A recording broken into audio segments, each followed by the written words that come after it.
똥차 가고 벤츠 온다라는 말이 있을 정도로 대한민국 대중들에게 벤츠는 수입차의 상징과도 같죠.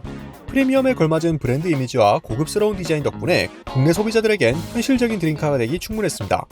하지만 최근 벤츠 차량들에서 발생하고 있는 여러가지 논란들은 아빠들의 현실 드림카라는 이미지를 한순간에 무너뜨려버렸는데요. 벤츠의 프리미엄급 서비스 논란, 지금 확인하시죠. 대한민국 수입차 시장에서 독보적인 모습을 보여주는 건 단연 벤츠입니다. 지난 4월 벤츠의 국내 판매량은 총 8,430대였고요. 국내에서 판매되는 수입차 브랜드 중 압도적인 1위를 기록했습니다. 2, 3위는 BMW와 아우디가 그 뒤를 이었지만 이 두 브랜드의 판매량을 합친 것보다 벤츠의 판매량이 1000대가량 더 많았는데요. 그만큼 국내 수입차 시장에선 압도적인 인기를 끄는 메르세데스 벤츠였습니다. 그런데 최근 최상의 품질과 서비스를 주장하는 벤츠가 품질 및 서비스 논란에 휘말리고 있습니다. 주행거리가 불과 80km에 불과한 신차에서 문제가 발생했는데 벤츠 측의 대처 방식 때문에 논란이 불거졌습니다. 최근 온라인 커뮤니티에 올라온 글에 따르면 주변 지인이 벤츠 차량을 샀는데 인수받은 지 불과 이틀 만에 스테빌라이저 링크가 빠지는 일이 발생했는데요. 문제가 된 차량은 S400D로 차량 가격만 1억 6천만 원이 넘어가는 자동차였습니다.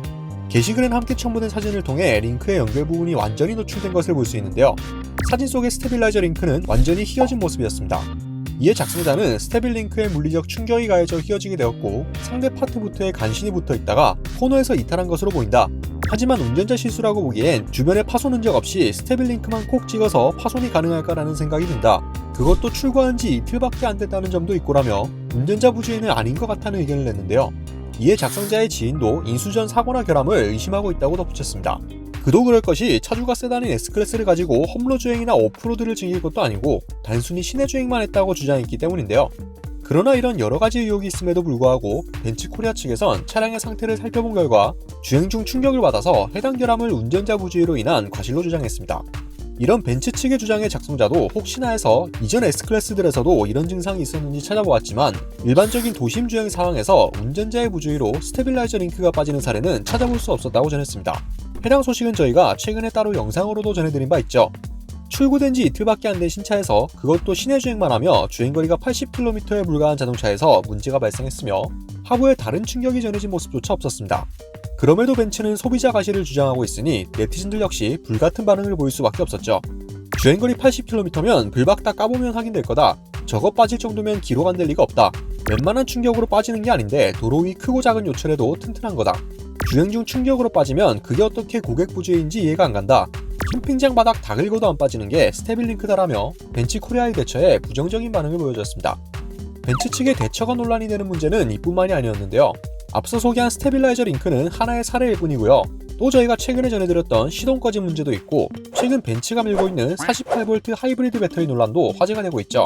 벤츠에 탑재된 48V 마일드 하이브리드 시스템은 덧붙인 전기 모터를 이용해 내연기관 차량 운행의 보조적인 기능을 도와 연비 효율을 높이는 시스템으로 이론상으로 매우 훌륭한 시스템입니다. 그런데 최근 벤츠 48V 마일드 하이브리드 파워트레인을 탑재한 신차들에서 동시다발적으로 냉각수나 엔진 경고 등 결함부터 시동 꺼짐, 방전 등의 결함이 이어지고 있습니다. 해당 결함 내용은 벤츠 차주들을 중심으로 동호회, 온라인 커뮤니티 등으로 빠른 속도로 퍼져나가고 있는데요. 저희 측으로 온 제보만 해도 수십 건에 달합니다. 해당 문제를 겪고 있는 차주들은 1억 원을 호가하는 차량에서 시동 꺼짐이나 배터리 결함 같은 품질 결함 문제가 발생하는 것에 어이가 없다는 반응을 보이고 있고요. 여기서 더 심각한 문제는 피해를 호소하는 차주들이 계속 늘고 있음에도 현재까지 해당 결함에 대한 근본적인 원인조차도 벤츠 측에서는 표명하지 않고 있다는 건데요. 무엇보다 피해 차주들이 입을 모으며 비난하고 있는 것은 일관된 제조사의 대처 방식이었습니다.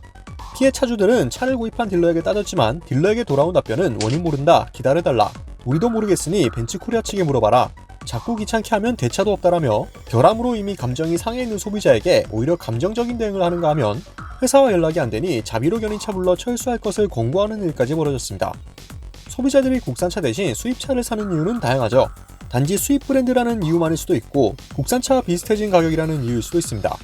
하지만 비싼 만큼 제값을 해줄 것이란 기대감으로 수입차를 선택하는 소비자들이 대부분이겠죠. 소비자들이 3-4천만 원짜리 자동차와 1억 이상을 호가하는 자동차에 거는 기대 심리는 분명히 다를 수밖에 없습니다. 그러나 그 값에 미치지 못하는 품질과 서비스를 갖춘 브랜드라면 소비자들이 이에 굳이 열광할 필요가 있을까요? 최근 들려오는 벤츠의 논란, 여러분들은 어떻게 생각하시나요? 댓글로 남겨주시면 감사드리겠습니다. 오토포스트 이슈플러스였습니다.